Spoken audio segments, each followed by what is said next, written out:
Bergkamp. Dennis Bergkamp. Persie, ja! Daar is hij. Ja! Daar is Klaassen, goal! Hi everyone, it's podcast 78 from Football-Oranje, your home of Dutch football. We're available on YouTube, SoundCloud, iTunes and Football Nation Radio to give you the latest on the Dutch Eredivisie and the Dutch national team. This time our top headlines are Frank de Boer gets his first 2 wins in charge of the Dutch national team at last, and also the news in the Dutch Eredivisie. The top teams are of course mentioned, but we've got some other questions in too on Twitter. Thank you for sending those in. Of course, give us a big thumbs up, like if you're enjoying our podcasts and you're glad that we're giving them to you as regular as possible at the moment, and comment your thoughts on the podcast if you have any questions for next time. I'm Michael Statham and I'm with Mike Bell as usual to give you our views on Dutch football. Enjoy the podcast. Mike, it's good to talk to you about Dutch football. As always, really enjoy it. Let's get into the Dutch national team first, because it's something that happened a little while ago now. We didn't record something over that break. It was personal circumstances for me. I don't know, a couple of people have come up to me and they said, oh, why didn't you record something after the Dutch national team games? But I guess this is our reaction to it. Frank de Boer finally got his first 2 wins as boss. Following a draw with Spain, he beat Bosnia 3-1 and Poland 2-1. I didn't catch the games, but you did, Mike. And was there an improvement? Because I know that I'm still of the opinion of, from before those 3 games, where the football wasn't great, he wasn't giving players a chance, and it felt like a step back. But how do you feel about the Dutch national team now, and particularly Frank de Boer? I think this is a big step in the right direction. The 3 games that we've seen, a draw against Spain, very credible now, seeing how they demolished Germany as well. It was a good start to this international period, and then the win against Bosnia was good. Wasn't great, but I think that the performance against Poland, much better from basically since they conceded to the end. It should be more than a 2-1 victory, but I think it's a step in the right direction for de Boer. He gave some players a chance, especially against Poland, starting with Malen and Stengs, which I didn't think he would do. I guess he was circumstances with Ryan Babel being out with coronavirus kind of forced his hand. But it's one of these things where I think they got the victories. It wasn't enough to take us through in the Nations League, but there's signs of improvement. And now we just need to see where we are in March. But I think after having such a disappointing first international period under de Boer, that this one's definitely a right step in the direction of the European Championships. And I think that we've seen that Poland and Bosnia are the sort of sides they're going to face in the group stages, and Netherlands looked better than them all, and then in the friendly they went toe to toe with Spain and really should have won the game. I think de Boer can be happy with this international period. I think a small gripe would have been that he called up Gravenberch and Botman and didn't give either of them a chance. Koop Meiners didn't get on against Spain. He eventually had to pull out the squad. These are the players I want to see given a chance, which he didn't do. He didn't give Gravenberch, who we've seen go from strength to strength for Ajax in the Champions League and the Eredivisie. He was an excellent player. I would have liked to see him make his debut. But other than that, it was an international period where you come out of it basically wondering if de Boer actually deserves some credit, because there were victories, and the ones against Bosnia and Poland were pretty straightforward. I know we had to come from behind against Poland. It was late goals, but judged by the performance, it was a fully deserved win. That's really positive to hear, and I wasn't expecting the Netherlands to play so well in those games and get those wins so comfortably. The thing that I was thinking about, it actually came up in one of the questions, and it was about whether de Boer has learned from his mistakes. How do you assess his performance? Well, what were the mistakes he was making, Mike, and did he put them right? Or, like you say, was it purely because of the selections of players that he had to make? Is that why the Netherlands won, do you think? Or did he change stuff? I think I don't know if the mistakes that we're being talked about here are the mistakes he's made in his past. The defensive football. He's been seen as a sideways coach. Players play sideways, whereas he's tried to come into Netherlands. He's saying that he's not that. He's a forward-thinking, attacking coach. We saw it in the game against Italy before the last international period. He changed to a 5 at the back, which he was reacting to the formation that Italy played, but he came back to 4-3-3 for this one, and that's 3, good performances under him. I think, and I hope that he has learned from his mistakes. He's dropped Kevin Strickman, which we can all say is, a hallelujah for that, that he's out of the squad. But, Ryan Babel's one that you're sort of still looking at, wondering why. De Boer again was asked about why he's getting picked, and he gave an answer about, you want the guys that are so eager to be at the tournament within the squad. So obviously off the pitch, Babel's a leader and showing some real will to try and get to Euro 2020. I just wish he'd show that on the pitch, because when he came on against Spain, he was missing chances and didn't look too great. I think there's just groans all around when you saw him coming on for the last 5-10 minutes when you needed a goal, when you had the likes of Malen and on the bench. I think he is learning. He started with Stengs and Malen. They both put in great performances against Poland. Memphis through the middle, where he was played on the wing in one of the games. Luke de Jong was terrible against Bosnia, but he got taken out for the next game. He's learning as he goes along. He's got to hope he keeps doing that when it comes to March. If players aren't impressing him, he's not just calling them up because he's been in the squad before. He's calling them up because their actual performance warrants it. So we'll see by the time March comes around if somebody like Wout Weghorst, if he keeps playing the way he's playing, 6 Bundesliga goals in his last 6 games, whether he comes into the squad for a Luke de Jong who's not impressing. So we just need to wait and see if De Boer is the sort of man that's going to go with his own opinion, or he's just going to keep picking the same players. But again, good signs that he is willing to drop Strickman, and he is willing to call up players like Gravenberch and Botman when there is more experienced options. So this is just an international period where I was quite impressed by De Boer and his selections and the performances. That's really good to hear. And someone who's often at the centre of attention when it comes to the Dutch national team because of his transfer to Manchester United, Donny van der Beek. What did you make of him in the international period, Mike? Because I saw that he had more involvement than before. In fact, he's probably playing more minutes for Oranje than he is for United at the minute. How do you assess him in the last month or so? Because his career seems to be particularly interesting at the moment as to whether he's going to step it up and become a really key player for the Netherlands, or whether he's just become like a bit of a Neely man. Yeah, I think he was, he got the goal against Spain, he played it right in that match, but then you saw the difference when De Boer pushed Wijnaldum into 10 role against Bosnia. Wijnaldum scored twice and looked excellent throughout the game. I just think that Van der Beek gets lost in the Netherlands midfield. I don't think there's a position there for him. I think the team looks more fluid when he's not playing, when Wijnaldum's at the 10. My ideal Netherlands midfield would not have Van der Beek in it at the minute. At Man United, he's struggling for game time, although he started the latest Premier League win. He's getting praised for the way he played as well. He seems to be doing right there now, and I hope that he continues to grow in confidence there, and he's definitely going to be part of the squad going to the Euros. But if you ask me what ideal Netherlands midfield is, he's not in it. I'd pick Frenkie de Jong, obviously, Wijnaldum in the 10. Then it's a battle between the likes of Koopmeiners, De Roon, Gravenberch, these players to play alongside Frenkie de Jong, not Van der Beek. So he's got a job, and he's got to, when he does play for Netherlands, he's got to really assert himself, which he just hasn't done yet, in my opinion.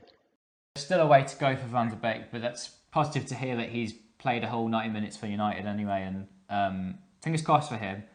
Speaking of Ajax sort of related players, we must talk about a couple of guys that have come through at Ajax. I should be careful there because Per Schurz is one of them, and he came from Fortuna Sittard, of course, at 17 years of age. But a few years later, he's really come into his own now. And the other one as well, Ryan Gravenberch, who is only 18. The two guys at the minute are really, really stepping it up. They're becoming top quality players. similar to what we saw with De Ligt and De Jong. And by the end of the season, you just don't know how good these guys are going to become. But there's been massive improvement from the two of them.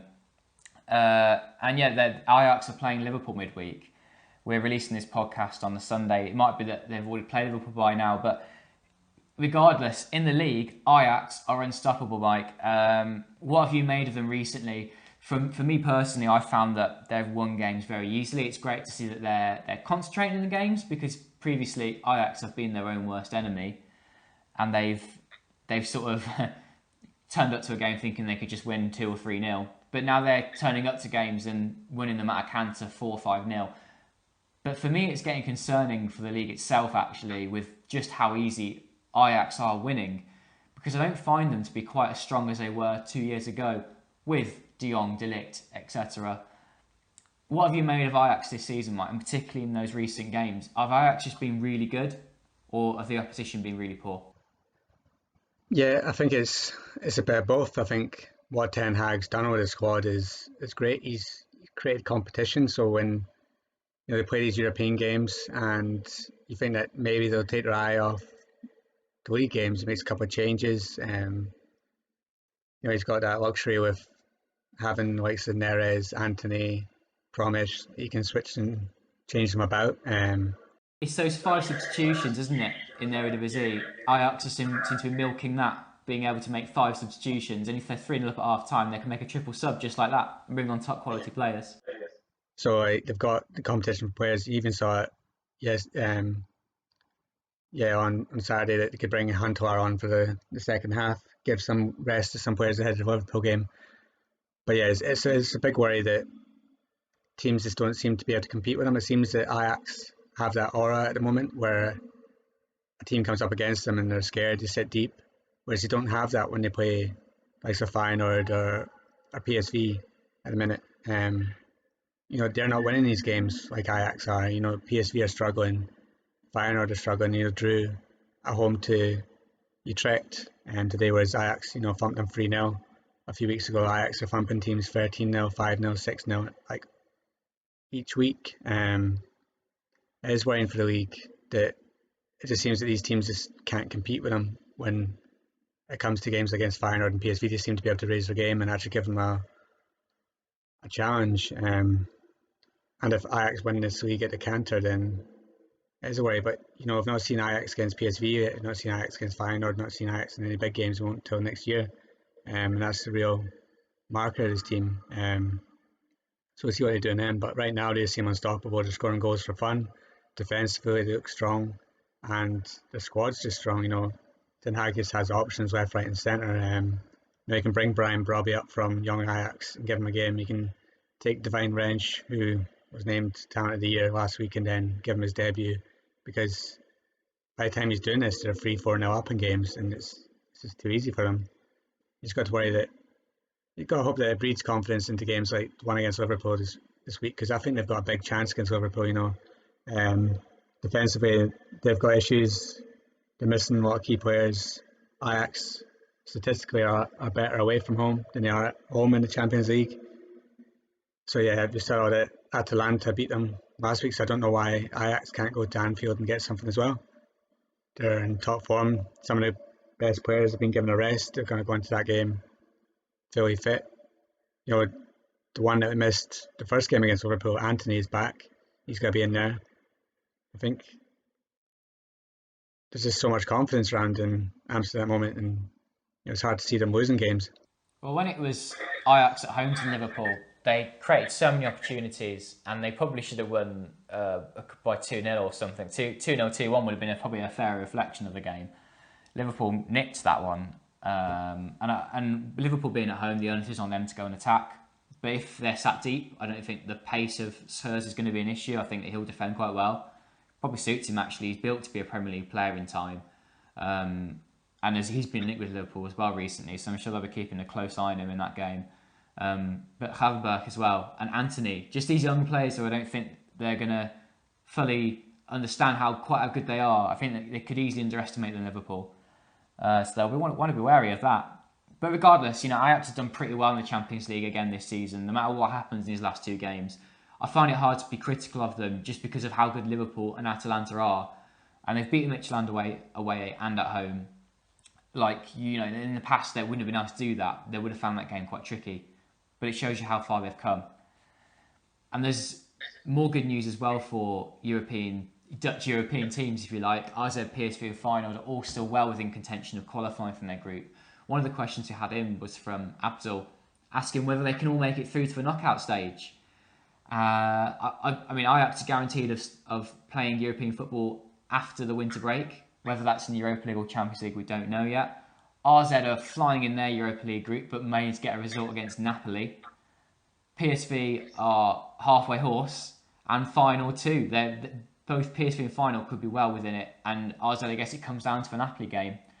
What do you make of those three sides at the minute, Mike? And do you think they're going to make it through to play European football after winter?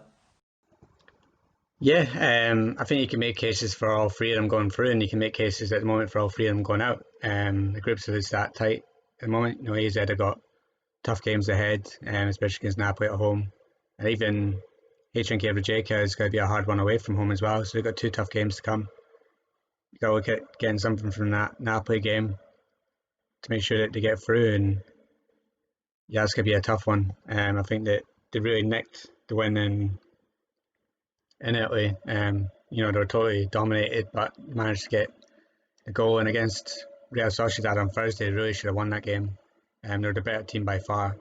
So it's a shame that one ended 0-0. Wait and see how it goes against Napoli. If they can somehow get a result in that one, then I think they are going to get through, which is amazing considering that as soon as that draw was made, I was like, oh well, AZ are going to finish third in that group. But with 2 games to go, they're still well in it, and I didn't see that happen. But credit to Slot and his side. PSV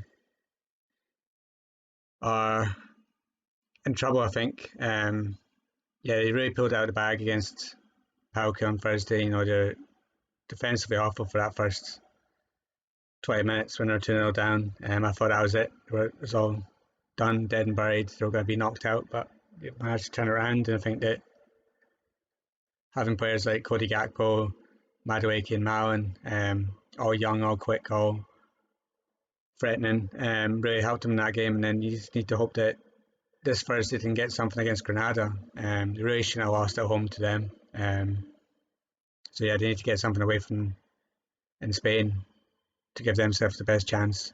I think Feyenoord, they did really, really well to get a point against CSK Moscow, especially after Jorgensen went off. And I think that they've got, of all three the teams, the best chance of getting through. I think they've got easier games. I think that Feyenoord have the best chance of going through.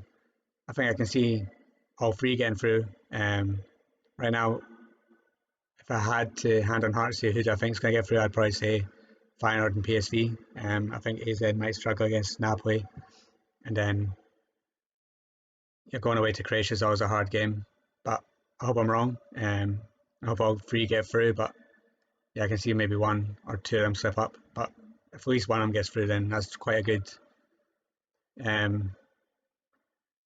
European season from Dutch teams, because usually they sort of struggle in the Europa League and maybe one gets through, and we'll see how we get on. But Ajax getting through their group in the Champions League and one or two Dutch teams getting through in the Europa League would be another great year for Dutch sides in Europe, and then continue to rise in the coefficient. I think 6 places within sight. It's another positive season. They just need to keep building on that. I guess that's the worry if the league's getting weaker and weaker.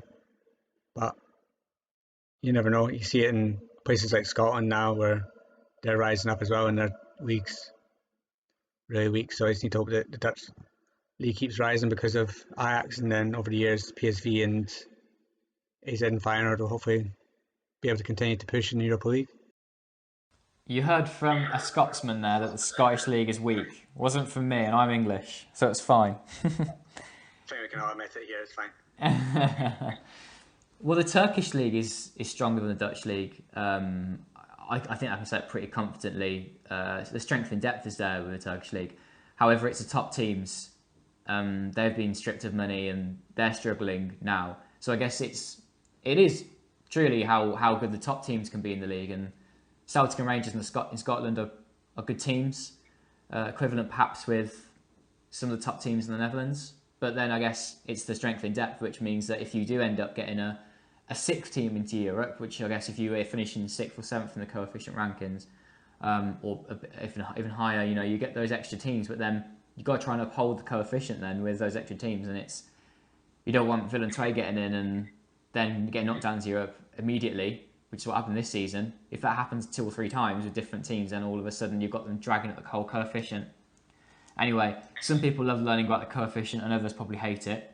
So we'll leave that there. But yeah, it's looking tight for RZ PSV to find, and all 3 of those teams look to be closing in on Ajax now at the top and giving them a good season. So it's tricky to say quite where they're going to go yet, because like you say, Mike, the top teams are yet to play each other, and that will happen in January. That was done because the Netherlands wanted to get fans back into stadiums in time for those top teams to play each other, and fans being back in stadiums, that would be massive. But we've got to wait until that January for that. What could be interesting is if Vitesse are level on points with the top teams at the time, and then it hits January, and then RZ PSV final and Ajax, they've got to drop points somewhere, leaving Vitesse with a great chance of being in the top 3, top 4 teams by the end of January. They're flying at the moment. They're still second in the table. And I know we talked about them a fair bit on the last podcast, but another month has rolled on and they're still in second place. What is going so right for Vitesse at the moment, Mike? And why they're worth talking about? Because they're not just any old team. They've got a good tactical system. And Rishegli Bazur, he seems to be the heart of everything Vitesse doing well this season. Yeah, he's been outstanding in defence, and rightfully he's getting linked with a Netherlands call-up. I think you'd only suit it if they go back to playing 5 at the back. I think that he would be a candidate for that. But yeah, he's having an outstanding season, and one that you couldn't really see because last year he was dropped from Vitesse's midfield and he wasn't really getting a look in. And after the years of just his career going in a downward spiral, you thought that maybe he was one that wasn't going to fulfil his talent. But since he's been moved to centre back this season, he's been outstanding, and yeah, it really looks like the position that he's going to go forward with in his career, and hopefully he can keep going from strength to strength. But yeah, over the pitch, Vitesse look great up front. They've got so many options up front. They've got Openda, Bruyne, Darfalau came off the bench today and scored. They've just got so many options. Then you've got Tanan pulling the strings behind him, and he's been excellent so far this season, and he's a real playmaker. He hasn't really lived up to the hype of his career so far, but now at Vitesse he seems to be finally fulfilling his potential, and that's great for them because he's the one that's getting the assists, he's grabbing goals, he's the one that's leading them up the table. So it's all over the pitch. They seem strong. Tactically they're great. They play attacking, good football. Defensively they're strong. It's just all around strong side that seems to be capable of going toe to toe with anyone. I know they lost to Ajax earlier in the season, which was disappointing for them because they were playing against 10 men. You would have hoped that they could have at least got a draw in that game, but they've done well since then. It's the only game they've lost all season. You saw last week that they had dropped points against Bruyne, but they bounced back today for Trinidad, who are having a poor season, our manager, so you wouldn't expect them to get a game, but they beat them, didn't slip up. So yeah, it's just a great season so far in Arnhem, and I don't see why not. If they keep playing like this, that come end of the year they could still be in contention for a top 3-4 spot. They look the most likely team to do what AZ did last year and push Ajax, because they're beating the teams that you expect them to beat, and that's what they have to do. And they can go toe to toe with Feyenoord, PSV and AZ, so they can win those games as well. So yeah, I don't see why not. They can be a contender for second place, definitely. It's what you said there, Mike. The fact that they are beating the teams they're expected to beat, and that is the difference between a team that's going to be 5th or 6th, where Vitesse normally finish, and a top 4 team. Because any of those teams in the top 8 can play really well against those top teams and give them a really good game. But it's then about how they go about beating Fortuna Sittard at home, for example. How they can go away to Heracles and win. That will be the difference. And there's also a big gap developing in the middle of the Eredivisie table. The top 8 are looking pretty good, pretty well. But then you've got Utrecht sort of in the middle of that in 9th. And then the whole of the bottom half, they're struggling to hold up a ratio of about a point per game. There's an 8-point gap between 8th and 10th already in this season. I think that's going to carry on. And I saw it, I don't want to pretend I missed it, Meg, here, but I saw this developing a few weeks back. I was starting to wonder whether we were going to see a massive disparity this season between the top half and the bottom half because of the quality of the teams. Groningen are a good team. Heerenveen have some really good attacking players to win games. Twente surprised me that we're in top half, but again, they've got the firepower to win games. And then you've got the rest of the top teams up there too. But then the bottom half is just full of teams who have lost a couple of players maybe. Willem II shouldn't be down there.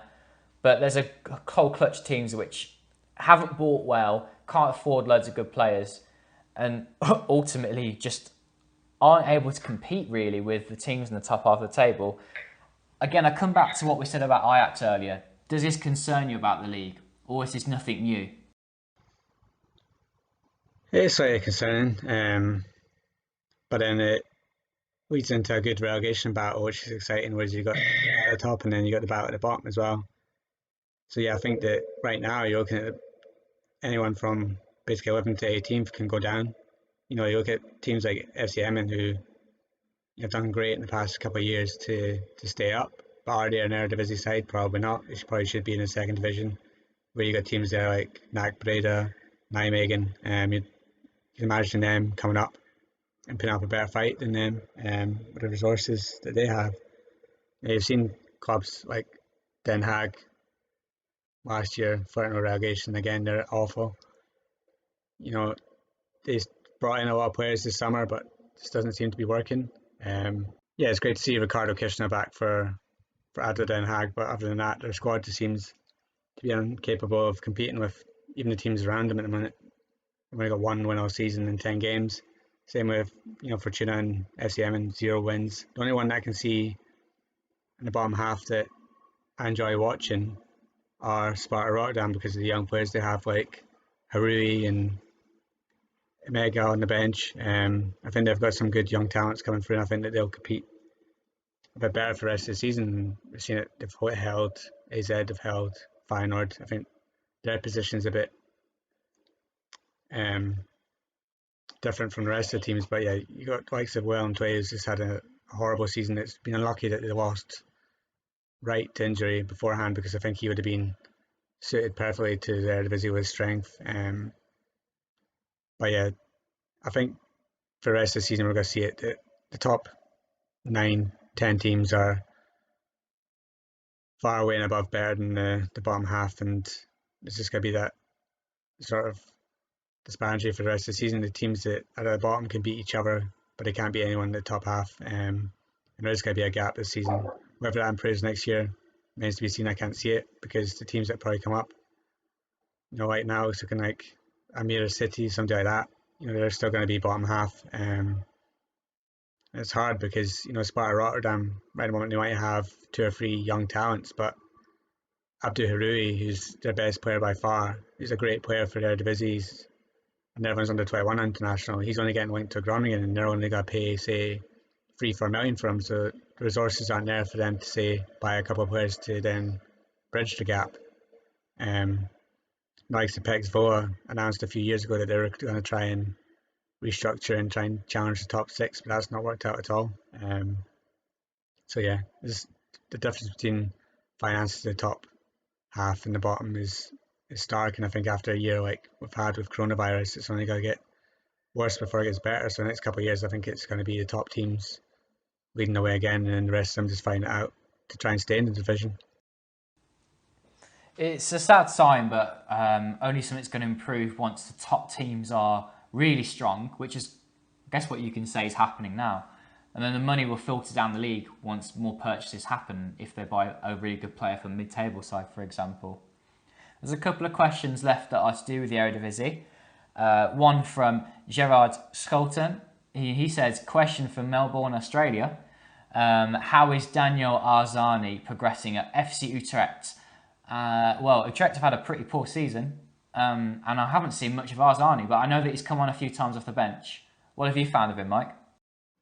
Yeah, I've seen him a few times on the bench. To be totally honest, I don't think I've seen much from impressing. I've not really seen him do much so far. He is not really one of our key players, comes off the bench, but yeah, he's not going to be a key player for Utrecht. Whereas, yeah, I just don't see him doing much for the rest of the season, to be honest. I think their midfield is pretty set the way it is with Meyer, Ramselaar, Van der Streek, Gustafsson. I think that Arzani's going to struggle to break into that. And then even further forward, he's got other players ahead of him in the pecking order. So yeah, he's going to be a substitute for the rest of the season, I think, unless he comes in and shows some sparkling form, which he hasn't done so far. I do disagree with the midfield being pretty set, because Alviera earlier has been getting some gains in the left wing and hasn't really been pressing at all. But I wonder whether the managerial change will have an impact eventually with that. John van den Brom only gave Arzani a few bench appearances. And let's not forget, by the way, that he's been heavily injured for a long time too, Arzani. So it's going to take a little while for him to get his form back. But yeah, Rene Haak has come in as sort of standing coach, and they're going to give him a chance to impress. And if he impresses, he'll get the job permanently. If not, it'll be someone else coming in. So it could be there's a little bit of unsettled time there, not just with the managers, but also with the squad because of that. So you never know, he could get a chance. But yeah, at the minute, I agree, Mike, he's not showing much promise, unfortunately. Another question from Graham. He wants to know if there's any young upcoming Dutch managers or coaches that he could look into. Along the sort of lines of a Nagelsmann is what impression I'm getting. So there's a couple that I can think of. I'm going to give my main one, if you like. Danny Buis at Groningen. He's only 38. He is someone who has improved Groningen's defence massively. They're a hard team to beat. They have one of the best defences in the Dutch league. In fact, if I just have a quick look at the league, 11 goals conceded in 10 games is pretty good. They don't score a lot of goals though either, so that's, I guess, a downside to that. But up there with the best defence in the league yet again. And he plays quite a tight 4-4-2 formation, and he uses pace for the strikers. I guess that's someone who interests me, and I think Danny Buis could be someone who steps up to a bigger team in the future. How about you, Mike? Who's on your mind? Yeah, I don't really know if Netherlands have, say, a Nagelsmann. I think the closest to that sort of bracket you would say for a Dutch coach that's making big waves is Ten Hag, but he's not that young. There's not really anyone really impressed me that much. You know, Slot would say that after last year that he was the big up and coming Dutch coach. It's not going so well this year so far, but you know, he's still got plenty of time to improve. In the second division, I really like the way Volendam are playing, the attacking football they play with Wim Jonk in charge. But yeah, they still lose games. They're still around 6th, 7th in the table. So we need to see more from him, see if they can get promoted and see how he does in the Eredivisie. But yeah, there's not a big host of Dutch coaches at the minute, which is rather worrying because you can see it around Europe as well that Dutch coaches seem to be dwindling. Whereas at one point, you know, they were all around the place. You still got Koeman at Barcelona, and Pierre Bosch done a good job at Leverkusen, but you know, you used to be more than that. But right now, there's not very many that are coming through at the moment that really impressed me. I think Danny Buis in the Eredivisie is the main one. I think what he's doing with Groningen is great. We'll see how Jonny Jansen keeps doing with Heerenveen, if he can keep improving them. Slot AZ, if you know, they return to what form they were looking at last season, he's another coach coming through. And yeah, we'll see what Rene Haak can do with Utrecht with the chance that he's been given. But other than that, there's not very much Dutch coaches around that are catching my eye at the moment. It's a shame because there's so many great young Dutch players again coming through the ranks. Can I just make a final note on Feyenoord, Mike? Because there is a player coming through there who had a couple of games recently. I haven't been able to catch him yet, but I believe he's called Veerman. He's only 21 years old, attacking midfielder. He had a couple of games now. Have you had a chance to watch him? Yeah, he was given his chance, big chance today, to start And yeah, I think he's a big talent. I know Feyenoord fans are in awe of him from his time in the youth teams, and I think that he's one that they've been waiting to get a chance. We saw it last year with Berger was given a bit of a chance before he's been sent out on loan. Let's hope that Veerman comes in and keeps his place in a team. I think that you want to see Feyenoord giving some of the youngsters that are coming through for a chance, and I think Veerman's been one that's been knocking on the door for the past couple of years, and it seems that Dick Advocaat's actually ready now to draft him in, which is great to see. And yeah, I think he's a very talented midfielder. He's good on the ball. He can dribble with it. His passing range seems to be excellent. So yeah, he's definitely one to keep an eye on in Rotterdam. Yeah, and it's not always smooth in Feyenoord at the minute. They're on the way up, but they don't seem to be quite yet ready to challenge for the title this season. Something quite interesting happened today with Nikolai Jorgensen. He was brought off later in the game. He's trying to gain his fitness back. He's trying to get him back amongst the goals. Didn't score again. And after the match, Advocaat was challenged about Jorgensen's substitution, why he was taken off. Jorgensen said to him, "I'm a striker, I want to score." And Advocaat said back to him, "Well, then you should have done it. You should have scored some goals." That's fair enough. So yeah, fair enough, isn't it? But yet again, Jorgensen not fit and firing, and if he's not scoring the goals, then you can see why Feyenoord will be struggling. Anything else you want to mention on this podcast, Mike? No, that's it for me. Again, it's just the Eredivisie seasons so far. I think it's been a really good one. I think that we're seeing new teams coming through. I think the tests have been a breath of fresh air. I've really enjoyed seeing Heerenveen, Groningen. As I said earlier on, Sparta Rotterdam, I know they're not doing too great, but I'm enjoying watching them. I think AZ are getting better, so we're going to see them keeping and improving. And yeah, it's great for the league that I think there is young players coming through, and they're getting a chance like Veerman. I think Ajax giving some of their youngsters a chance, which Rensch got his yesterday. Brobby got his a couple of weeks ago. Hopefully Ten Hag continues to do that. And yeah, the only other thing that's concerning me now is I had to run at PSV, and hopefully he can return because he's such a big player for the future Dutch national team. I've been hoping to see him make his debut every single time he gets called up. Now he seems to have some sort of issue, which is rather concerning. Seems to be some doubts whether he's been dropped for form, or at the minute he's going to miss Sunday night's game against Sparta Rotterdam. He's left out of the squad for the Europa League game in midweek. Schmidt said he was sick, but we'll see what happens with that, because he's an outstanding player that doesn't seem to be able to fit into Schmidt's system. He seems to struggle. Every single time he does get a chance to start, he gets hauled off pretty quickly. He's a player struggling for confidence and form.